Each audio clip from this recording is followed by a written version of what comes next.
Hey everyone, and welcome to the Dota 2 Builds of the Week, the weekly series where I show you guys top 5 meta builds to help you get started with new heroes in Dota 2.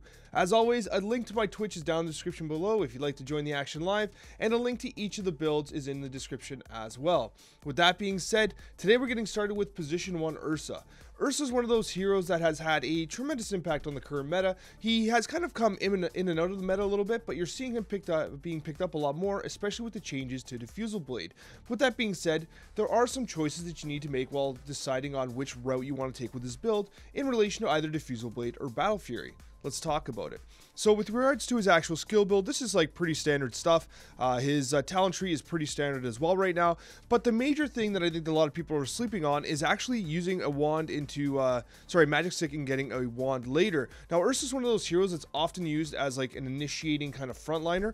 Obviously, people often misunderstand that like within Rage, you can take a lot of damage up front. Like you could really tank a lot of damage, and that wand really allows you to solve not only the mana issues, but also allows you to sustain your HP as well, because you're like right in the middle of the fight. So the early stick is actually really valuable for Ursa as well. With that being said, single Wraith Band into Phase Boots, Morbid Mask. The Morbid Mask gives you a lot of sustain while you're farming, allows you to sneak Roshan at around like level 11, 12, maybe even earlier if you're having a great lane. And then, of course, you're finishing your wand. That being said, you have a major choice to make when you're going Ursa. Do you go Diffusal Blade or do you go Battle Fury? Now, generally speaking, most people are generally going Diffusal Blade, although Battle Fury does help you kind of like propel your mid into the late game a little more efficiently because you farm far faster. With that being said, the main kind of way you decide this if you're new to Dota is, okay, do I have someone like a Sniper mid, or a Templar Assassin mid, or a Leshrac mid, or someone who basically takes a lot of farm? Some people even take Medusa mid. If you have a Medusa mid, then you're going to want to take something like Diffusal Blade, because there's not enough space for a Medusa and an Ursa with a Battle Fury to farm.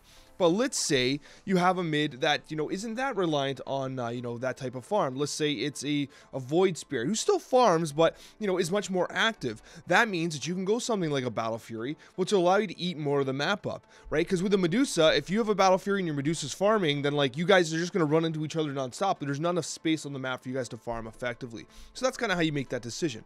With that being said, if you're going Diffusal, you go into Blink Dagger, BKB, Shard, and Basher, which is kind of like the traditional build, into a Abyssal Blade. This is kind of the traditional build that most people are going. There are some variants. You are seeing some people go Orchid after the Blink Dagger, although the BKB is like absolutely essential on Ursa. I think it is a very good item for someone that is continuously in the front line. It increases his survivability by so much, obviously, it's really valuable for someone who's continuously on the front line.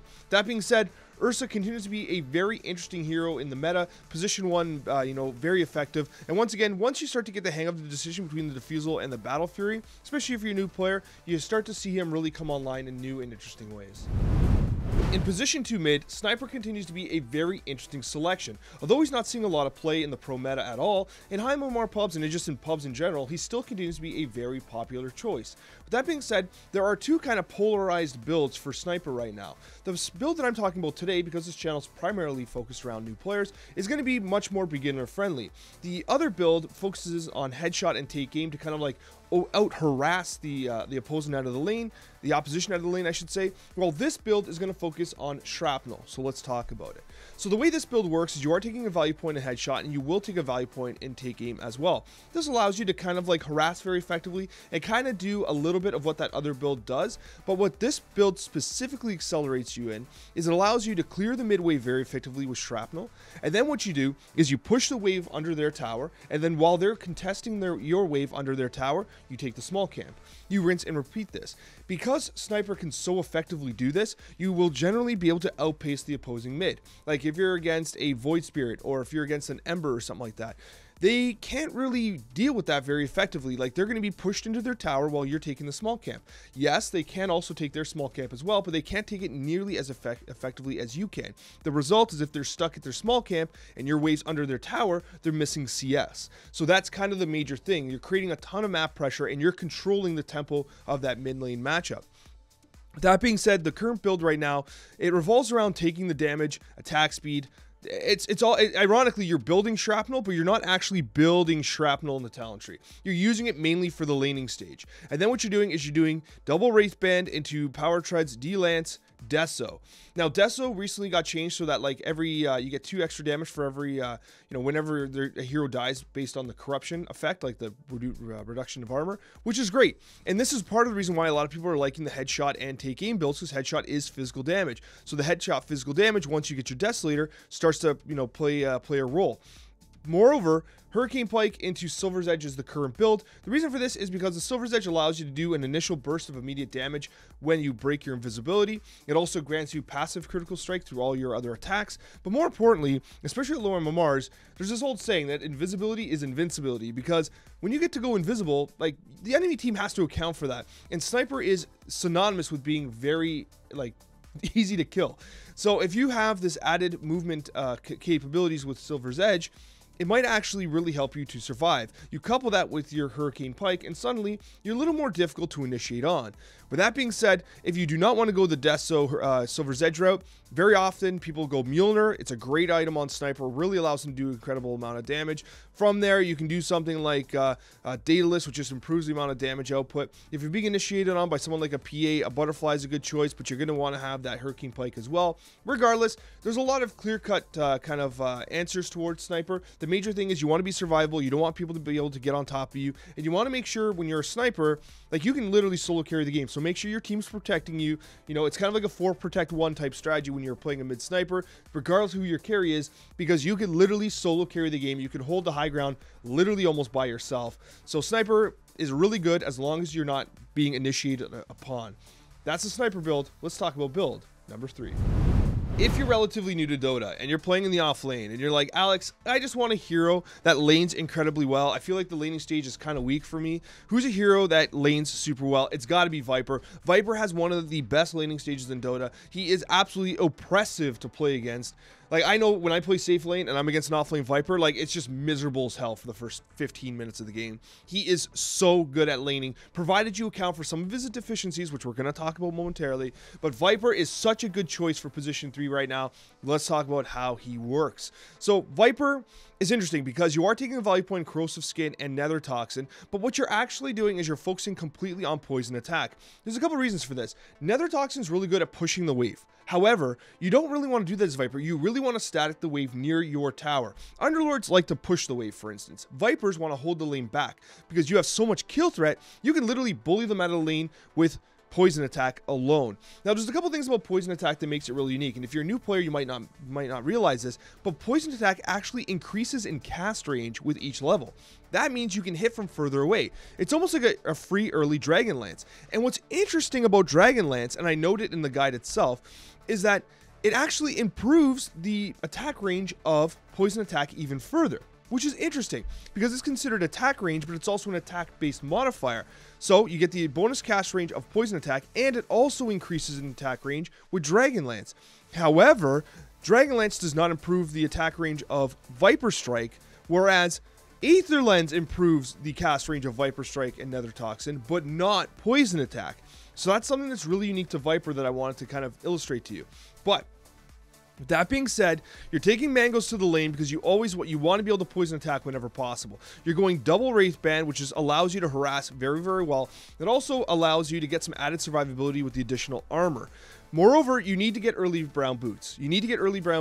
Viper is incredibly slow, where the major problem is if you're against like a Slark or an Ursa and they get on top of you, you die. Viper can't even tank. He can't even tank the lane creeps. He is so vulnerable. So you have to be sure to always keep your distance, and boots of speed early once you're done the Wraith Bands will allow you to do that. The current build has him going Urn of Shadows into Power Treads, D-Lance into Spirit Vessel. The Spirit Vessel is super valuable for Viper. It gives him everything he needs. It gives him the additional health. It gives him added mana regeneration, which is great. And obviously, the Soul Release is super valuable as well. The reason why Viper tends to disproportionately benefit from Spirit Vessel is because the Urn of Shadows, which collects charges, usually has a few charges on it early on because Viper is so good in the early stages of the game. He gets kills very fast. He has a very early tempo power spike, which allows you to kind of feed these Urn of Shadows relatively early, which allows you to do more damage. 25 damage per second on enemies is pretty significant, where they're also taking down from poison attack. right? So that's kind of why you're seeing a lot of position 3 Vipers rushing the Urn of Shadows after boots, getting D-Lance, and then finishing it with a Spirit Vessel for that added tank ability and the HP, which you are taking at level 15 as well. The reason for this is because you want the corrosive skin damage, you want the health, you are an offlaner, you want to be able to survive a little longer than usual. You are not a tanky hero by any means, but the more health you can kind of build into your kit, the more valuable and the more sustained ability you'll actually have. BKB is absolutely mandatory on Viper as well. His shard's great. It simply empowers his poison attack. And finally, you finish that off with a Hurricane Pike so you can actually be a little more survivable in the late game in the case you get initiated on. With that being said, Viper also generally benefits from a magic wand. You probably really should build it every single game because he is not a melee hero with that built-in stout shield. He takes a lot of extra damage, especially when he's being initiated on, and that magic wand can really help him survive those tight skirmishes. And he doesn't really need infused raindrops that much. He does get a lot of additional magic resistance from corrosive skin, but if you are against heroes that have a lot of magical burst, the added mana regeneration as well with the magical block is actually super valuable for Viper. It gives him a ton of added survivability, and from there there's a ton of extension items available to you based on the current state of the game. Viper is currently a really interesting position 3, and you know, there's so many different ways you can build him. You can even hard carry with something like a Scotty, but realistically a lot of position 3s, they're doing things like the Shivas, the Lotus Orbs, and the Sulcurises. These are kind of the most common items that position 3s are building. ACs against Heaven's Halberds against you know, right clicking cores like Wraith Kings or PAs, Ursas, stuff like that. But he has a very flexible position 3 build and is currently a really fun hero to play.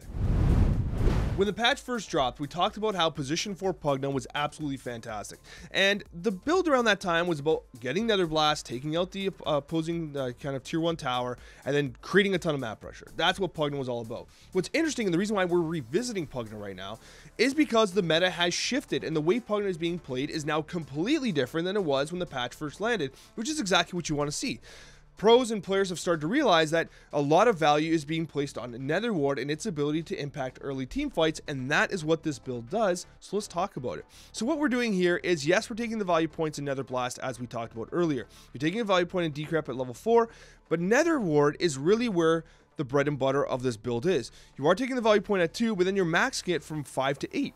The reason for this is because as a position 4, you want to be involved in as many team fights as you can. When skirmishes happen, you want to be TPing to those team fights. And like, this Nether Ward does an incredible amount of work in these early team fights. Like, it literally single-handedly turns team fights to your advantage. So it's absolutely incredible, and that's what you want to do. You really want to be team fighting with this Nether Ward whenever possible. Yes, Decrepify can be tricky to use, especially if you're a new player, but it also can be extremely valuable to have in a team fight as a save, or to actually disable you know, an enemy who's you know, trying to get away. With that being said, Life Drain, super valuable for healing allies, especially when paired with your Tranquil Boots, but regardless, the real meta here is Nether Ward, and you're even seeing it here as well. You're focusing on getting the added tank ability from the, I mean, I shouldn't say tank ability, Pugna is not a tank, he's literally the squishiest hero in the game, so the added 200 health really helps him a lot, and that's why you go Magic Wand as well. Like, the added, the level 10 talent and the Magic Wand really help in his survivability. You are taking the Nether Ward talent at level 15 and at level 25. It's literally all about this Nether Ward talent, okay? And regardless, Nether Ward is absolutely fantastic, and the build up for his itemization, once again, you are going Null Talisman into Arcane Boots. You disassemble the Arcane Boots to build your Aether Lens. Once you have the Aether Lens, you're building your Tranquils into the Drums, into Bongo Boots. Now, once you have your Bongo Boots, okay, by the way, Pugna farms pretty fast. With Nether Blast, he can actually farm rather decently, okay? So what you're going to end up doing is you get the Boots of Bearing rather quickly for a position 4. Now, not only do you have a teamfight weapon in Nether Ward, which reduces spell damage as well, but you also have the Bongo Boots as well. So now you're like this team fighting menace, and then from there, the itemization is up to you. But regardless, Pugna position 4 continues to be an absolutely fantastic hero that pros are using, high MMR pubs are using, and if you're not using yet, you got to check him out. Yes, he has some mechanical complexity to him. Yes, if you're new to Pugna, you're going to grief your team with Decrepify. It's going to happen, okay? It's going to happen until you get used to the fundamentals of how he's definitely played.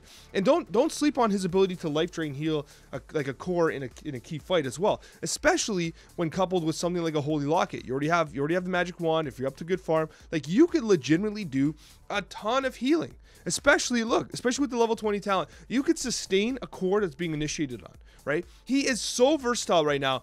You gotta try him from position 4. In position 5 hard support, Lich continues to be a hero that is very viable for new players and experienced players alike, and he has seen some changes to the way he's played. Most supports have. It looks like the bongo boots have been a major source of kind of like a meta shift for a lot of supports. It gives them a really good item to build towards in the late game, and that's exactly what the new Lich meta is doing. So let's talk about his build. The skill build is traditionally exactly as it's always been. You're focusing on Frost Blast during the laning stage, value points in Frost Shield and Sinister Gaze, Chain Frost whenever you can. You're team fighting with Chain Frost off cooldown whenever possible, so if people are initiating, you take advantage of that. You are going to be leveling your Sinister Gaze and Frost Shield, because in low MMRs you probably have a single core that is extremely valuable, like a PA, a Wraith King, or whatever. So you're going to want to be able to Frost Shield them and really keep them alive and help them. You want to help your cores, right? That's the idea of being the position 5 Lich. But the build appears a little different here with regards to his itemization. So let's talk about that momentarily here. So basically, you have your and I should mention, I did do a complete beginner's guide for Lich. So if you are interested in learning him from scratch, link up above to that video. But you are blocking their camp, you're taking a lot of regen in the lane, you're going to be taking a Ring of Basilius early, because you want to be able to cast your abilities, right? His abilities, they cost a lot of mana, and if you don't have mana, then you're kind of useless in the lane. Lich is one of those heroes that, yeah, he right clicks for the first couple levels, but if you can't cast spells, you can't really do much. So the added mana regeneration is valuable, and that's why the Ring of Basilius and the regen is valuable. Tranquil Boots into Drums of Endurance into a defensive item. This is important. So you're going to be getting the Tranquil Boots into drums, but you're not rushing Bongo Boots. You need to get a defensive item first. That might be Glimmer Cape. That might be Force Staff. It might be a game where you think Aether Lens is the best choice, but no matter what, a defensive item.